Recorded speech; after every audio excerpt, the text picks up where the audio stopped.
Hello, and this is Delia again, and I have another special little book. Belle says she's a little girl, so she said I get to be included. Yes, she does. It's called Girls' Fairy Tales. Belle, Girls' Fairy Tales. Scarlett, are you excited about Girls' Fairy Tales? It probably has some really good stories in it. You see it, Belle? Belle says, I like that. So we're going to read Girls' Fairy Tales. Let's see what kind. The first one is Goldilocks and the Three Bears. You like that. See Goldilocks? That's Little Red Riding Hood. Let's see. Goldilocks and the Three Bears is different than...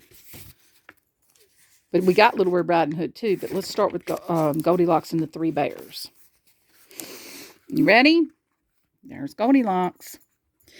Once upon a time, there lived a mischievous little girl, and her name was Goldilocks. She had beautiful curly blonde hair, as you might have guessed from her name. Now, Goldilocks lived in a forest that was thick with trees and beautiful flowers. All sorts of amazing creatures lived there, like squirrels, rabbits, and birds. Goldilocks loved to take long walks in the forest, exploring a different part every time. One day, on one of her walks, Goldilocks came across a pretty cottage that she had never seen before. Little did she know that this particular cottage belonged to a family, the Three Bears.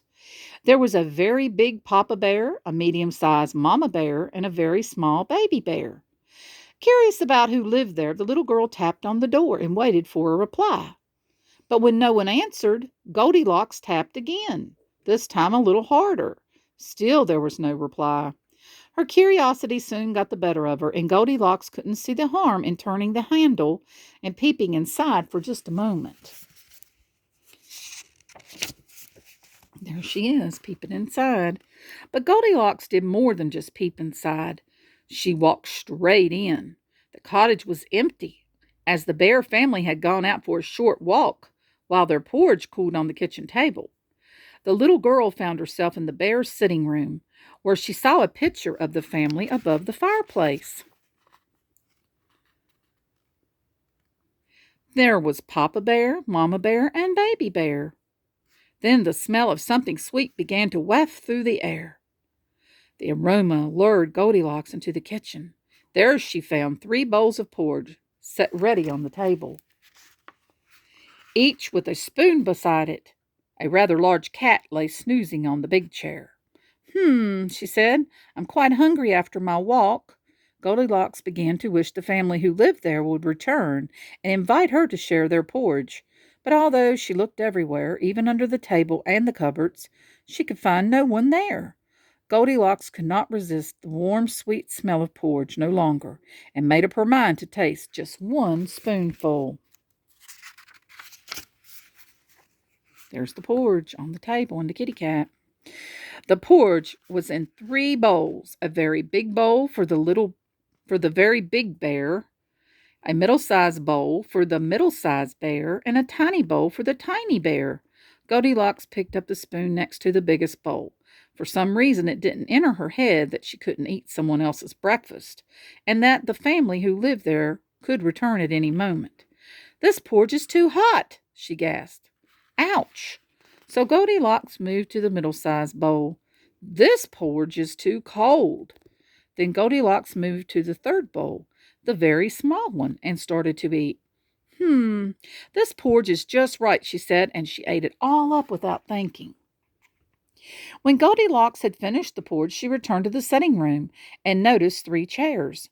One was a very big chair, and she climbed on it and sat down. Oh dear, how hard it was!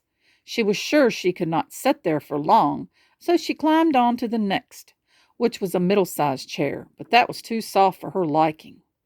Finally, Goldilocks tried the very small chair, and that one suited her just fine. But if truth be told, Goldilocks was a bit too big for this chair, and the longer she sat there, the more the seat started to sink. Then it sank some more. Then all of a sudden, the seat went pop and fell out beneath her. Goldilocks had broken Baby Bear's chair. She was too big for the baby bear's chair, wasn't she? The little girl pulled herself up and out of the broken chair. Wondering what she could do next, she noticed the staircase, which sparkled her curiosity once more. Up the stairs Goldilocks went, tiptoeing step by step. At the top of the stairs was a big yellow bedroom, and it was the funniest looking bedroom she'd ever seen. Against the far wall stood three well-made beds all in a row. In the middle was a very big bed with a blue frame and a blue quilt. On one side of it was a middle-sized bed with a pink frame and a pink quilt, and on the other side was a very small bed with an orange frame and a very cozy-looking yellow and blue quilt. Oh, sorry.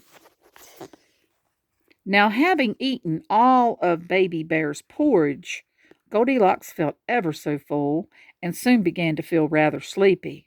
In fact, she became so sleepy that she decided to take a short nap. First, Goldilocks tried the very big bed.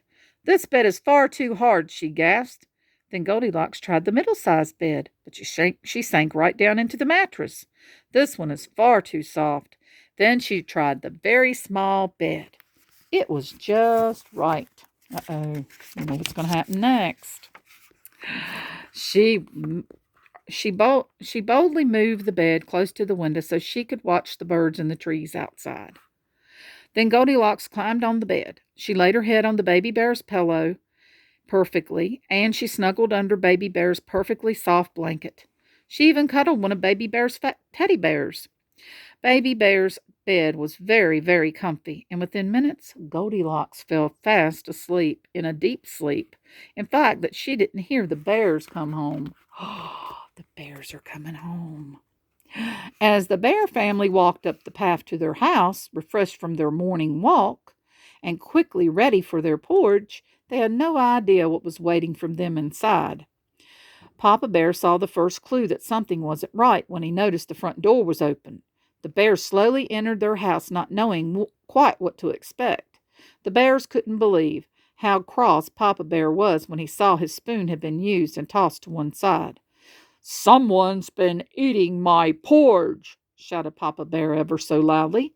"And somebody has been eating my porridge," shouted Mama Bear, not quite so loudly. Then it was Baby Bear's turn. "Someone's been eating my porridge, and they've eaten it all up," he cried as tiny tears dribbled down his little furry cheeks. She ate up all of Baby Bear's porridge, didn't she? That's what made her tired, because she ate something. Sometimes when you eat, you get tired. The bears wandered around the house looking for anything else that might be out of place. Papa Bear was also on the lookout in case the intruder was still there hiding. They just couldn't believe that somebody had been in their home. The cat woke up from his nap, and he could not believe it either. The bears went into the sitting room, where the very big Papa Bear bent to sit down in his very big chair. He announced in his very big voice, "Someone's been sitting in my chair." The medium-sized Mama Bear sat in her chair and gasped, "Someone's been sitting in my chair, too. The cushions are all out of place, and they feel a bit warm." Then the very small baby bear squealed, "Oh, no! Someone's been sitting in my chair, and they've broken it all to pieces. My chair's nothing but a pile of wooden sticks." Poor baby bear was quite angry that his chair had been broken. In fact, all the bears were starting to get cross, and more that they saw, the more closer they got. The bears began to wonder if the mysterious and very bold intruder might be upstairs. There was definitely no one downstairs as they clambered up to the bedroom. As soon as Papa Bear looked around the bedroom, he noticed his bed. Papa Bear cried out in his unusual deep, gruff voice, "Someone's been sleeping in my bed." "Someone's been sleeping in my bed," gasped Mama Bear. Once again, it was Baby Bear's turn. "Someone's been sleeping in my bed," he cried, "and she's still here." At the sound of Papa Bear's shouting and Mama Bear's gasping and Baby Bear's crying, Goldilocks finally woke up. What a fright she had, too, when the mischievous little girl opened her eyes to see three bears standing over her, very angry. Goldilocks let out a high-pitched scream. She leaped out of bed and ran down the stairs and out of the house as fast as she could. Goldilocks ran and ran and ran, worried that the bears were close behind her. Eventually, she made it home. And of course, the bear family hadn't chased her at all. They had been rather startled by the little girl with the curly locks sleeping in their bedroom. Back at home, Goldilocks told her mother about her adventure. By the time she had finished telling the story, Goldilocks realized how wrong she had been to enter the bear's house. Her mother made her promise that she would never do such a thing again. This was one little girl who had learned her lesson. Never again would she help herself to things that didn't belong to her. Look, there she is running, and the bears are saying bye to her. Oh my goodness. And that was Goldilocks and the Three Bears. Did you like it? Did you like that story? You did. You did. I hope you enjoyed it. Y'all have a wonderful day, and there will be more soon. Take care.